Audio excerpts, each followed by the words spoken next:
जय गुरु जी, शुक्राना गुरु जी, अनंतम अनंतम शुक्राना गुरु जी। संगत जी, आपको भी जय गुरु जी। आज जो मैं सत्संग करने जा रही हूँ, ये मेरा पहला सत्संग है ऑनलाइन। मैंने इससे पहले इस तरीके का कोई सत्संग नहीं किया है। तो गुरु जी, अगर मुझसे कोई गलती हो तो मुझे माफ कर देना। एंड संगत जी, आप भी मुझे माफ कर देना अगर मुझसे कोई गलती होती है या मैं कुछ भी भूल जाऊं, क्योंकि मैंने कुछ भी ऐसा डिसाइड करके नहीं रखा है। बस मैं को जो गुरुजी बुलवाना चाहेंगे इस सत्संग में, मैं आज वही सत्संग करूंगी। तो सबसे पहले मैं आंटी जी को भी शुक्राना करना चाहूंगी कि जिनके थ्रू हम अपना शुक्राना सत्संग औरों तक पहुंचा सकते हैं। एक्चुअली मुझे पता ही नहीं था कि शुक्राना कैसे करते हैं। बहुत बार गुरुजी के पहले देखा था मैसेजेस में कि शुक्राना करो शुक्राना करो, पर मैं सिंपल चाय प्रसाद बना के, उसके साथ कुछ भी नाश्ता प्रसाद बना के गुरुजी को चाय प्रसाद का भोग लगा देती थी और मुझे लगता था कि इसी को ही शुक्राना सत्संग कहते हैं और मैं उनको शुक्राना कर देती थी। पर मुझे धीरे धीरे पता चला कि शुक्राना सत्संग होता है जब आप अपना कोई भी सत्संग उसका शुक्राना आप करते हैं, तो वो सत्संग के रूप में आपको दूसरों तक पहुंचाना होता है। आपको शेयर करना होता है कि आप किस चीज का शुक्राना कर रहे हैं। गुरु जी की महिमा का हमको गुणगान करना होता है, जो गुरु जी ने हमारे साथ किया होता है। वैसे तो हमारी कुछ औकात नहीं है कि हम गुरु जी की महिमा कर सकें, क्योंकि गुरु जी की महिमा इतनी अपरंपार है, हमारी सोच के और हमारे शब्दों के बहुत पार है, जिसका हम कभी बखान नहीं कर सकते। कुछ तो ऐसी चीजें गुरु जी हमारे साथ करते रहते हैं, हमारा भला करते रहते हैं, जो हमें कभी पता भी नहीं चलता कि गुरु जी ने हमारा इतना भला कर दिया, जिसका हमें कभी आभास ही नहीं होता। जैसे कि गुरु जी हमारे कर्म काटते हैं, हम एक मनुष्य रूप में हमें हमेशा लगता है कि हमने कभी किसी के साथ कुछ बुरा नहीं किया, कुछ नहीं किया, पर पता नहीं, हो तो सब गुरु जी को ही पता है कि हमने कब किसके साथ क्या बुरा किया है। और गुरु जी हमें बिना बताए, हमें बिना ज्ञान दिए ही वो सारे कर्म काट देते हैं।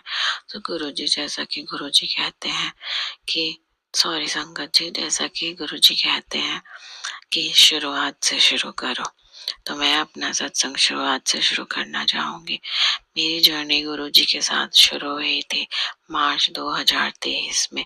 जर्नी में को भी शुरू होने का भी एक अलग ही सत्संग था, वो मैं अभी आपके साथ शेयर करूंगी। ऐसे तो गुरुजी मुझे मिले थे 2012 में, जब मैं दिल्ली में रहती थी और मैं जॉब करती थी। मैंने एक कंपनी ज्वाइन करी थी एज एन HR। तो वहाँ पर जो मेरे बॉस थे, उनका जो रूम था, उनका जो ऑफिस था, मेन ऑफिस, उस जहाँ पर वो बैठते थे, उसके जस्ट जहाँ वो बैठते थे, उस चेयर के जस्ट पीछे जो एक वॉल थी, उस पूरी वॉल पर गुरुजी का व्हाइट चोले में एक स्वरूप था। और मैंने अपने बॉस से पूछा, सर ये, मुझे लगा उनके फैमिली के कोई मेंबर होंगे, नो होते हैं ग्रैंड पेरेंट्स, एंसेस्टर्स, जिन्होंने वो बिजनेस को लगाया होगा। तो मैंने अपने बॉस से पूछा, सर ये किसके फोटो है, आपके फैमिली में किसी मेंबर के फोटो है? तो मुझे नहीं पता था कि वो कौन है। तो मेरे बॉस ने कहा, ये हमारे गुरुजी हैं। उन्होंने कहा, आज मैं जो भी हूँ इन गुरुजी की वजह से ही हूँ, मेरी जितनी भी औकात है इन गुरुजी की वजह से ही है, और गुरुजी ने मेरे छोटे से काम को करोड़ों का काम बना दिया है। तो उस समय मुझे नहीं पता था कि गुरुजी कौन है। और मैंने फिर उसके बाद कुछ मुझे समझ ही नहीं आया है ना, मुझे लगा उनकी फैमिली के कोई गुरु होंगे जिनको वो मानते हैं। तो मैंने सबसे पहले गुरुजी का स्वरूप वहां पे देखा था, उस ऑफिस में। और फिर उसके बाद ही मेरी लाइफ में बहुत कुछ शुरू हुआ। ऐसे तो मेरे बचपन में बहुत कुछ चला मेरे साथ, कुछ ऐसी चीजें हुई जिसका कभी मुझे समझ ही नहीं आया कि मेरे साथ क्यों हुई। पर मैं वो सब नहीं सुनाऊंगी, क्योंकि अगर मैं वो सब सुनाऊंगी तो सत्संग बहुत लंबा हो जाएगा, बहुत लंबा हो जाएगा। कभी गुरुजी ने चाहा तो जरूर मैं वो सत्संग भी शेयर करूंगी संगत जी। फिर जब 2012 में मैंने गुरुजी का स्वरूप देखा, उसके बाद फिर लाइफ चलती रही, शादी हो गई। शादी के बाद भी लाइफ में बहुत प्रॉब्लम्स आई, बहुत प्रॉब्लम्स आई। इतनी प्रॉब्लम्स आई कि नौबत आ गई 2022 में अलग होने की। और मैं अलग हो भी गई। मैं अपने हस्बैंड को छोड़ के, मतलब अपने अंकल जी को छोड़ के चली गई अपनी मदर के पास 2022 में जून में। एंड फिर वहां पे जाके भी मेरा काम बहुत अच्छा चल रहा था, सब कुछ अच्छे से चल रहा था। लेकिन मेरी बेटी बीमार हो गई, और जब वो बीमार हुई तो मैंने अपने हस्बैंड से भी बात करनी बंद कर दी थी। लेकिन जब वो बीमार हुई तो वो अपने पापा को याद कर रही थी। तो मैंने उनको कॉल लगाया, अपने अंकल जी को, उनको बोला कि ऐसे ऐसे है, ये बहुत बीमार है। तो उन्होंने उससे बात करी। फिर धीरे धीरे मुझसे भी बात हुई। फिर कहने लगे कि तुम आ जाओ, बच्चा अपने परिवार में ही खुश रहता है। वो सब बातें हुई, मुझे भी समझ में आया। ये भी हम लोग 3 या 4 महीने अलग रहे होंगे, तो एक दूसरे की थोड़ी वैल्यू समझ में आई। संगत जी, कोई भी इंसान कभी भी इतना खराब नहीं होता है, बस हमारा दिमाग इस तरीके का होता है कि हमें सिर्फ उसकी बुराइयां ही दिखती हैं। हम कभी भी किसी भी इंसान की अच्छाइयों को नहीं गिनना चाहते हैं। तो शायद यही हुआ कि उन्होंने मेरी अच्छाइयों को गिना और मैंने उनकी अच्छाइयों को गिना, और फाइनली ये डिसाइड किया कि मैं वापस आ जाती हूँ। वो भी कहीं ना कहीं महाशिव जी की कृपा से ही हुआ। मैंने उस समय पे शिव जी से कृपा करी, सॉरी, मैंने उस समय शिव जी से मांगा कि शिव जी, अगर मेरे अंकल जी मेरी लाइफ में अच्छे हैं तो आप उनको मुझसे मिला दो, हमें वापस ले चलो, हमें वापस जाना चाहिए। लेकिन यदि वो नहीं है अच्छे मेरे लिए और मेरी डॉटर के लिए, तो हम अलग तो हो ही गए हैं, तो हमें अलग कर दो। मैंने गुरुजी से नाम मांगा था कि मुझे प्रॉपर नाम दिखाओ आप। तो तो मेरे शिव भगवान ने मुझे 5 बार मेरे ही अंकल का नाम दिखाया, अलग अलग तरीके से, स्टेटस में, शॉप में, हर जगह। तो मुझे समझ आ गया कि मेरे शिव भगवान मुझे कह रहे हैं कि मुझे वापस जाना चाहिए और सब अच्छा हो जाएगा। और उसके बाद मेरी बहुत ज्यादा मदद की थी एंजल माइकल ने, जिनको मैं बहुत मानती हूँ, और हमारे एंसेस्टर्स ने। तो मैंने शिव भगवान की, एंजल माइकल की, और मैंने अपने एंसेस्टर्स की पूजा की थी 15 दिन तक श्राद्ध में। तो उसके बाद मुझे हमारी लाइफ में ये सब हुआ। और उसके बाद जब मैं 2022 में 3-4 महीने के बाद वापस आई, तो उसके बाद सब कुछ अच्छा हो गया। हम लोग एक दूसरे से प्यार से बात करने लगे, रिस्पेक्ट करने लगे। ये सब गुरुजी की ही महिमा थी, क्योंकि गुरुजी ही महाशिव है। और तब मैं जानती नहीं थी कि गुरुजी ही महाशिव है। मैं सिर्फ शिव जी की पूजा की थी, क्योंकि शिव भगवान और पार्वती माता सबसे पहले ऐसे हमारे सामने एग्जाम्पल है जिनका प्यार एकदम अटूट है, जो बहुत बार मिले और एक दूसरे से बिछड़े और फिर मिले और फिर बिछड़े। तो इसीलिए मैंने पार्वती माता से और शिव भगवान से ही प्रार्थना की थी, जो उन्होंने मेरी सुन ली। उसके बाद जब मैं वापस आई तो अपना काम शुरू किया वापस यहाँ आके। और मैं गुरुजी से कैसे मिली मार्च में, मैं वो बताना चाहूंगी। मैं ऑनलाइन क्लासेस लेती हूँ एक्चुअली, और मेरी ऑनलाइन क्लासेस इंटरनेशनल क्लासेस भी होती हैं। तो मैं ब्यूटी क्लासेस लेती हूँ। तो मेरी एक स्टूडेंट थी जिसने मुझे यूएस से एनरोल किया था यहाँ पर सीखने के लिए। मैं मेकअप, नेल एक्सटेंशन, ये सच सारी चीज़ें ऑनलाइन ऑफलाइन सिखाती हूँ। तो उसको नेल एक्सटेंशन सीखना था, और उसने मेरे से एनरोल किया और हमारी क्लास शुरू हुई। तो जैसे ही डे 1 हुआ तो उसने गुरुजी का ब्रेसलेट पहना हुआ था। और हाँ संगत जी, उससे 2-3 दिन पहले क्या हुआ था, गुरुजी की महिमा, उससे 2-3 दिन पहले मैं ऐसे ही बैठी हुई थी और मैं एक यूट्यूब अपना स्क्रॉल कर रही थी, तो एक सत्संग आया गुरुजी का, और वो सत्संग अपने आप चल गया। जैसे होता है ना, हम कई बार उस पर क्लिक करते हैं तब चलता है, पर वो अपने आप ही चलने लगा। और वो चल भी कहाँ से रहा था, एकदम बीच में से। ऐसे होता है जब वीडियो शुरू होती है तो स्टार्टिंग से चलती है वीडियो। संगत जी, आप मानेंगे नहीं, वो उस पॉइंट पे चला जहाँ पे एक आंटी अपना खड़े होकर सत्संग सुना रही थी। मुझे नहीं पता वो पुरानी संगत थी या नई संगत थी, पर वो एक चीज बोल रही थी जो मेरी लाइफ में उस समय चल रहा था। एक्चुअली हमारा ये था कि मुझे बाहर जाना था, आउट ऑफ इंडिया। हम लोग बहुत साल से ट्राई कर रहे थे एंड हो ही नहीं पा रहा था। तो मैंने सोचा कि अब हम आ गए हैं। ऐसे कहते थे कि जब एनर्जी मिलती है तभी कुछ चीजें पॉसिबल होती है। हम दोनों चाहते थे पर हमेशा झगड़े ही रहते थे, तो ऐसा लगता था कि अगर बाहर भी जाएंगे तो वहां पर भी झगड़े ही करते रहेंगे, तो क्या फायदा बाहर जाने का, एक दूसरे से ढंग से बात भी नहीं करेंगे। पर जाना चाहते थे। तो जब मैं वापस आई तो मुझे लगा कि चलो अब सब ठीक हो रहा है तो फिर से ट्राई करना चाहिए। तो मैंने अपने एक एस्ट्रोलॉजर से कंसल्ट किया और एक पामिस्ट को अपने हाथों का फोटो भेजा। उनसे पूछा कि मेरे हाथ में या मेरे मेरे अंकल के हाथ में क्या विदेश योग है, तभी हम ट्राई करें। और क्या कुंडली में भी विदेश योग है? कुंडली में तो हर बार आता है पर कुछ हो नहीं रहा था 5 साल से। तो मैंने सोचा एक बार लास्ट टाइम कंफर्म कर लेती हूँ, अगर होना होगा तो ट्राई करेंगे, नहीं लिखा होगा तो नहीं करेंगे, क्योंकि ऐसा लग रहा है कि है ही नहीं नसीब में। तो मैं एस्ट्रोलॉजर से और पामिस से कंसल्ट कर रही थी। और पामिस ने भी क्या किया, पैसे तो 2 लोगों के हाथ के लिए और बताया सिर्फ मेरे हाथ का। और मेरे हाथ में उन्होंने बोला कि है बट अभी नहीं है, 2025 के बाद है या 25 पे है शायद, ऐसा उन्होंने बोला। तब 2023 चल रहा था। और मैंने बोला आप मेरे अंकल का भी बताइए, क्योंकि वही मेन एप्लीकेंट होने वाले थे। तो वो बोलने लगे कि उनके लिए आपको एक्स्ट्रा चार्ज करना पड़ेगा। तो मैंने बोला आपने तो बोला था कि आप दोनों का बता देंगे, ऐसे करके मैसेज में बात चल रही थी। तो मुझे बहुत अजीब लगा कि उन्होंने पहले वैसे बोला और फिर वैसे बोला। और फिर मैंने कहा चलो छोड़ो। फिर पता नहीं क्या मेरे दिमाग में आया कि मैं एक क्रिस्टल लेती हूँ। कहते हैं कि क्रिस्टल्स आप अपने पास रखते हैं तो उससे ही शायद कुछ रास्ता खुल जाए। तो ये सब चल रहा था, मैं इन सब चीजों में थी। तभी मेरे पास जो सत्संग खुलता है आंटी का, वो खुलता है। वो आंटी बोल रहे होते हैं कि आप चाहे कितने भी पंडितों के पास चले जाओ, आप चाहे कितने भी क्रिस्टल्स मंगा लो, आपका कुछ नहीं होना है। आपका सिर्फ गुरु जी के पास ही होना है। जो कुछ भी करेंगे वो गुरु जी ही करेंगे।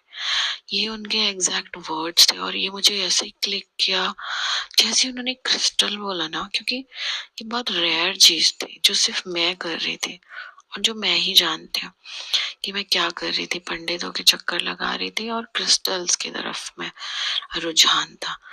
तो वो चीज उन आंटी ने बोले, बस मेरे को क्लिक कर गया। मैंने कहा ये सत्संग मुझे पूरा सुनना है।